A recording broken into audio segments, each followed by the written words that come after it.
Nananawagan si Customs Chief Rufy Biazon ng suporta mula sa mga stakeholders para sa pagpapatupad ng malawakang reforma sa kanyang ahensya. Sinabi rin ni Biazon na patuloy nitong isusulong ang computerization program bilang bahagi ng kanilang modernization. Narito ang ulat ni Noel Perfecto. Muling nanawagan si Customs Chief Rufy Biazon sa lahat ng mga sektor, partikular ang stakeholders na nagsasagawa ng businesses sa lahat ng puerto sa bansa na makiisa sa kampanya ng pamahalaan na linisin at tuluyan ng maalis sa mga sindikato na nagpapahirap sa bansa sa pamamagitan ng pagbibigay karagdagang kaalaman sa mga grupo na sobrang kalaban ng bayan. Sa pagharap niya sa mga media ngayong araw na ito, kaugnay ng pagbasura ng korte sa Computerization Program Bureau, sinabi ni Biazon na kanya itong paglalaban sa korte at kanya ring idudulog sa mga abogado ng Customs Bureau para mabigyan pa ng karagdagang dahilan ng kanilang pinaglalaban.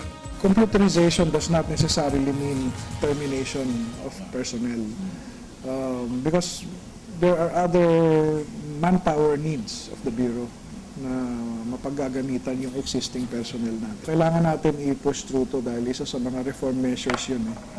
Yun nga, ang objective natin is to minimize human intervention in the whole process, therefore making it easier to do business with the Philippines. So it's a project that we believe in. Dahil dito muli niyang pinagdiinan na tuloy ang kampanya ng pamahalaan kontra sa mga sindikato sa bansa.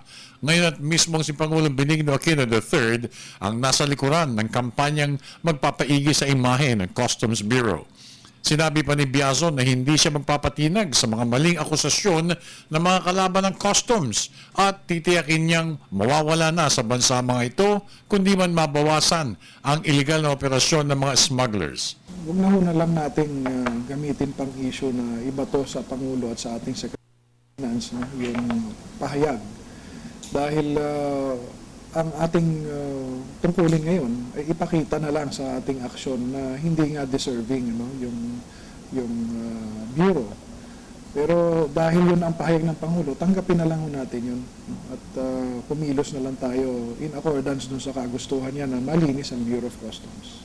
Nakapanayam rin ng PTB4 ang mga opisyalis ng Aduana Business Club at lahat sila ay nagbigay ng pagsang-ayon sa pinatutupad na pagbabago ng Customs Bureau. Actually, noon pa namin yung gustong mangyari, yung paglinis sa aduana. Yung transacting public masyado nang nasasaktan mulat sa pool. At ang nangyayari sa ngayon, naghahain na kami ng actually 6 talking program to reform para sa aduana.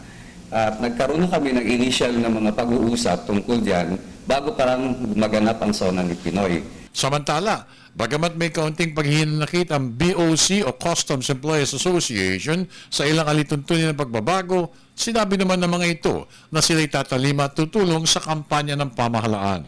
Kung panawagan niya, let's do it together. Let's revenue the Bureau of Customs. Let's fix whatever the defects of the computerization program or the 11-point reform program, then we can do it together. Para sa Telebisyon ng Bayan, ako naman si Noel Perfecto.